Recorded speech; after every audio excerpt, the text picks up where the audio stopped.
хоёрын хамт орших үед завсар байг. Тэгээд тэнгэрийн салхи та хоёрын хооронд бүжиглэг. Бие биенээ хайрлцгаа. Гэхдээ хайрыг бүү гав гинж болов.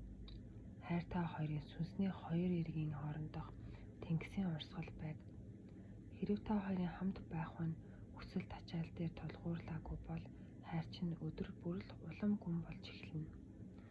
Таашаал бүх юмыг багасгадаг. Яагаад гэвэл та хоёр хамт байх уу үгүй юу гэдгийг биолог сонирхдаггүй.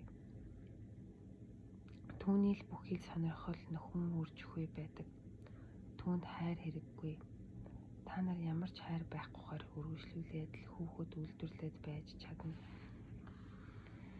Би олон амьтдыг ажигласан. Би хоймоод уул усанд амьдарч байсан. Тэгээ амьтад хурцл хийх болгондоо их гунигтай харагддаг намайг дандаа гайхшруулдаг байв. Би ямар ч амьтныг их дуртай хурцл үлдэж байгааг нь хараагүй. Ямар нэг хүч тэд нараар үүнийг хүчээр хийлгэж байгаа мэт байсан. Энэ бол тэдний сонголт байгаагүй. Хурцл бол тэдний хувьд эрх чөлөө биш, боолчлол. Энэ л тэднийг гунигтай болгодог байх та. Энэ байдлыг ч гэсэн би хүн дээр олж харсан. Та нар замд явж байгаа эхнэр нөхөр хоёрыг харсан уу? Тэр хоёр үнэхээр эхнэр нөхөр хоёр мөн үү гэдгийг та мэдэхгүй байж болно. Гэхдээ хэрэв тэд гунигтай байвал үүнийг баттай хэлж болно. Би Делигээс Шринагар руу аялж явлаа. Миний агааржуулалттай купенд зөвхөн хоёр л суудал байсан бөгөөд нэг нь минийх байсан. Нэг нь хоос орж ирлээ. Маш сайхан эмэгтэй, маш сайхан эрэгтэй хоёр. Тэр хоёр хоёулаа нэг купенд багтахааргүй байсан тул эрэгтэй нь эмэгтэйгээ орхиод өөр купе руу явлаа. Гэтэ тэр буудал болгон дээр хурж ирж чихэр жимс цэцэг авчиж өгч байлаа. Би тэр хоёрыг ажиглаад л байлаа.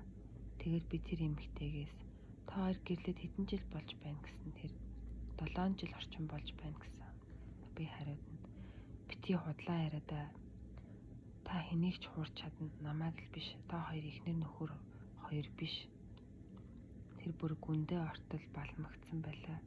Нэг ч үг солиогүй танихгүй хүнээс ийм үг дуулах гэж. Зүгээр л чамайг ажиглаж байсан танихгүй хүнээс. Тэгээд тэр та яаж мэдээв гэж асуув. Хамгийн амархан гэж би хэлв.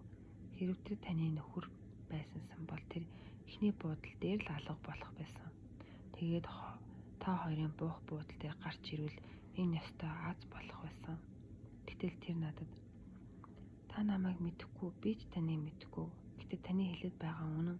Тэр миний нууц хамраг. Тэр манай нөхрийн найз гэж хэлсэн. Харин би одоо л нэг үгэнд төхөж байна гэсэн. Эхнэр нөхрийн хооронд юу болдоггүй юм бэ? Тэр чинь хайр биш. Тэгээд үүнийг хайр гэд нэрлээд байдаг. Хүн болгон хайр гэж юу байдгийг мэддэг юм шиг байдаг. Энэ чинь зүгээр л тачаал. Удахгүй та хоёр бие биенээсээ залхна. Биолог та хоёрыг нөхөн үржихэн хавханд татан оруулчихжээ. Тэгээд удахгүй шинэ юм юу ч үгүй болно. Нөгөө л царай, нөгөө л газар зүй, нөгөө л топограф. Хичнээн удаа чи түүнийг судалсан билээ дээ. Бүх дэлхий гэрэлтээс болоод гуниг гутралд орсон байдаг.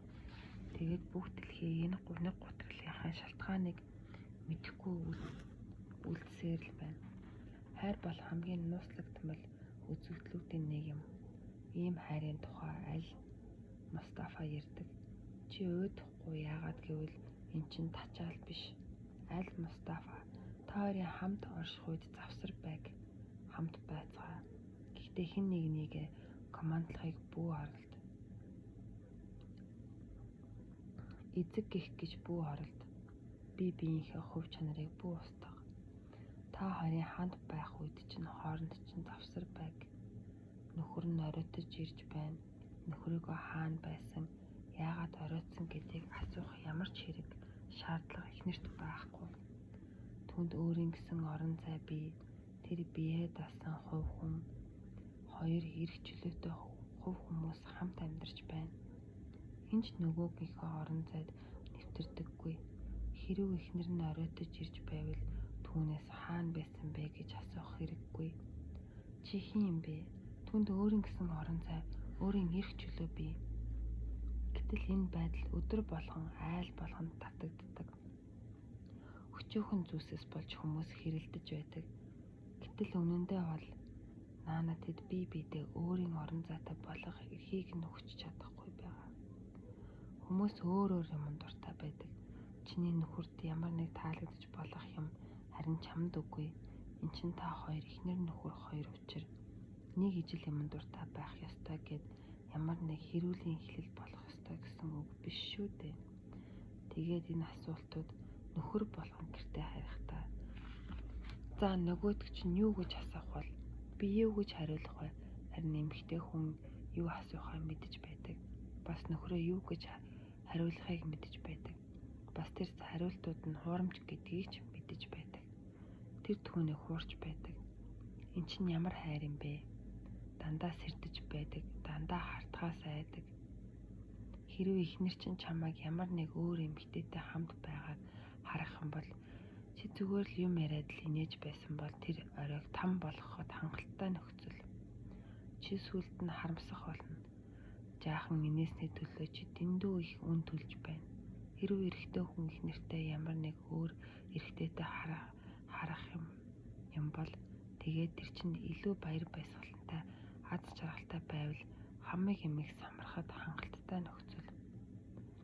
Хүмүүс хайр гэж юу болохыг мэддэггүйч ухамсарлагдаггүйч хайр хизээж сэрддэггүй, хайр хизээж харддаггүй, хайр хизээж өөр хүний эрх чөлөө рүү халддаггүй, хайр хизээж өөр хүнд ямар нэг юм тулхан хүлээлгдэггүй, хайр эрх чөлөө олгодог.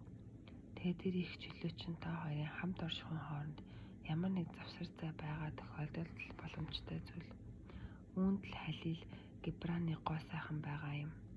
Гүн ухаарал хэрвээ хайр эмэгтэй хүнийг хэн нэгэнтэй байхтай жаргалтай байхыг харуул баярлах ёстой. Энэ түүнийг баярлуулах ёстой. Яагад гэвэл хайр эмэгтэй хүнийг жаргалтай байгаасаа гэж хүсдэг. Хайр нөхрөө баяр баясгалантай байгаасаа гэж хүсдэг. Хэрвээ нөхөр нь зүгээр л ямар нэг эрэгтэйтэй ярьж тэр нь түүнд баяр баясгалан авчирч байвал эхнэр нь жаргалтай байх ёстой. Ямар ч хэрүүл маргааны тухай яриа байхгүй. Тэд бие ад жаргалтай болохын тулд хамт байгаа. Гэтэл бүр эсрэг нь үргэлжлээд байдаг. Ихэр нөхрөөд бие бинийгээ ад жаргалгүй болох юм уу? Эвдэх гэж хамт байгаа юм шиг санагдаад байдаг. Үүний учир нь тэд хайрын учрыг мэддэггүйд байдаг.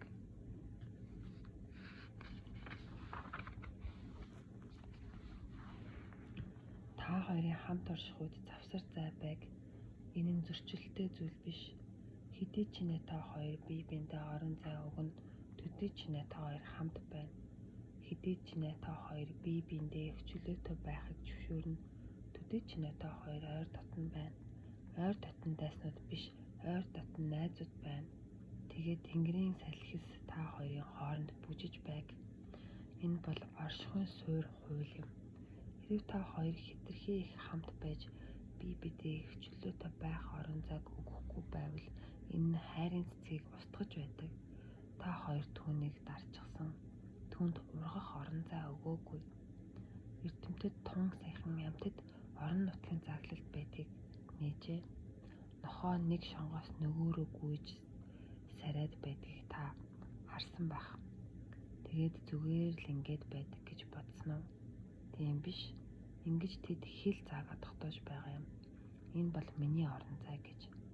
Тэдний шээсний үнэр бусад нохоонуудыг зогсоож тэд тэр газар руу орж ирэхгүй.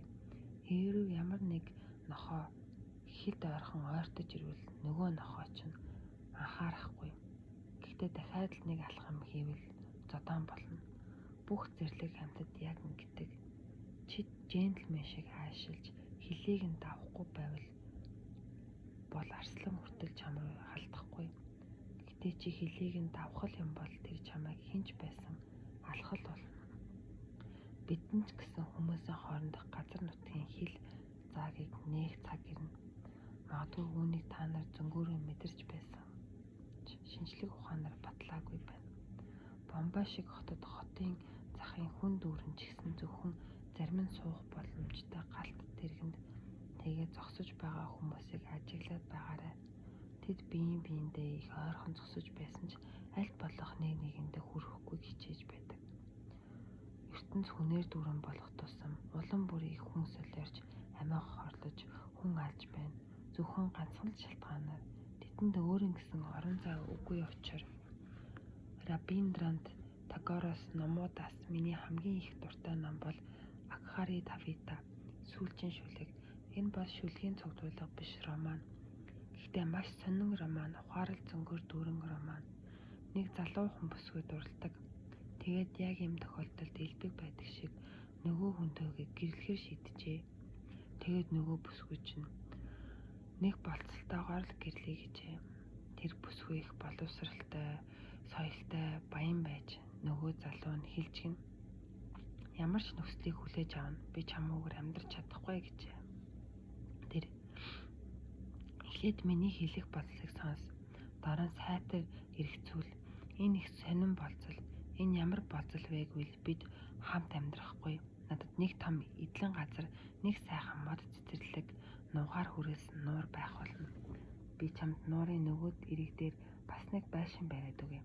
Харин өөрөө би нөгөө талын байшинд амьдрах болно гэжээ. Тэгвэл гэрлэх ямар хэрэг байна гэж залуу асуухад бүсгүй.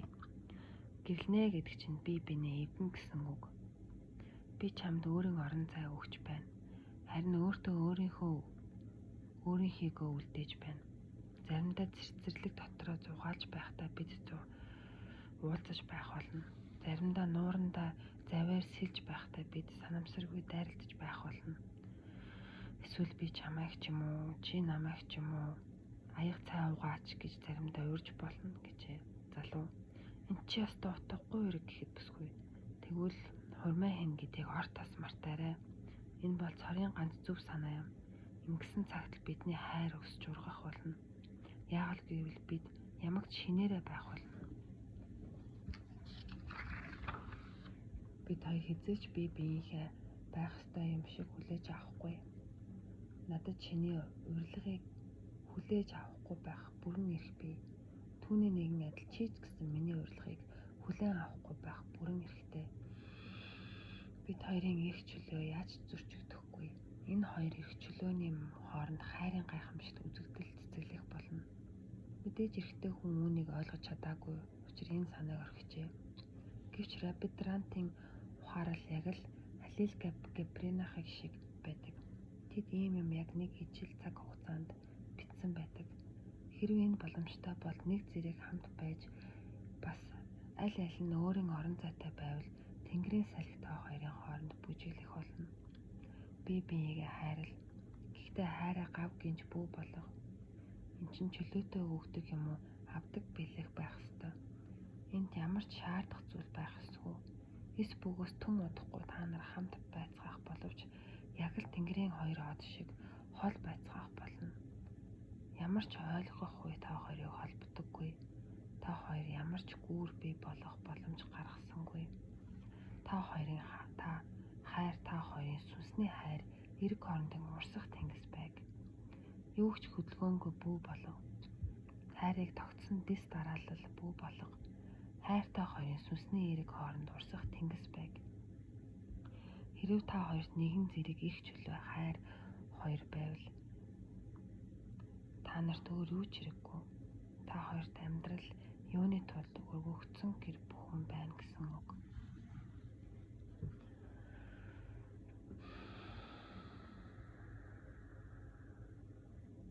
Харьцааны кон. Хороод байдаг конуудаас хамгийн сайн нь хайр. Хүмүүсийн хоорондын харьцаа юм. Эднийг ингэж л ашигладаг. Харьцаа гэдэг нь хариултгүй онцгой юм. Чи яаж түүнийг таах гэж чадахгүй. Хэн ч үүнийг тааж чадаагүй. Тэр зүгээр л онцгой хэвээрээ үлдэхээ хийгдсэн. Хэдий ч нэ чи түүнийг таах гэж оролдоно. Төдий ч нээсээ чинь онцгой хэвээр үлдсээр байх болно. Хэдий ч нэ чи түүнийг ойлгох гэж хичээнэ. Төдий ч нэ тэрээр хурамч байх болно. Энэ бол зингээс шавьтаа өгдөг хамгийн агуу конуудын нэг. Яагад гэвэл зингийн конууд бясалгалынх байдаг. Бясалгал хийж байхдаа гүн ганцаараа байдаг. Хэрвээ чамд харьцааны кон өгөгдсөн байсан бол энэ нь хамаагүй хүнд. Яагаад гэвэл та нар хоёулаа байдаг. Хоёрын өрөөр хийгдсэн, хоёрын өрөөр нөхцөлдсөн, бие биедээ эсрэгдсэн туйл болсон. Бие биенийхээ өөр тийшээгээ татсан, бие биенийгээ хэрэглэсэн, эзэгнэх гэж захирах гэж оролцсон 1001 проблем. Бясалгал хийж байхаа нэг л проблем байдаг. Яаж үг дуугүй байх вэ? Би бас яаж бодлынхоо хавханд унахгүй байх вэ? Харьцаанд 1001 проблем байдаг. Хэрэв чи дуугүй байгаад байвал асуудал үүснэ. Зүгээр их нэрийнхээ дэргэд суугаад дуугүй байгаад бай. Тэгээд тэр чин чам руу шууд дайрна. Яагаад чи дуугүй байгаад байгаа юм бэ? Эн чинь юу гэсэн үг юм бэ гэдэл. Эсвэл юм яриад ихэл.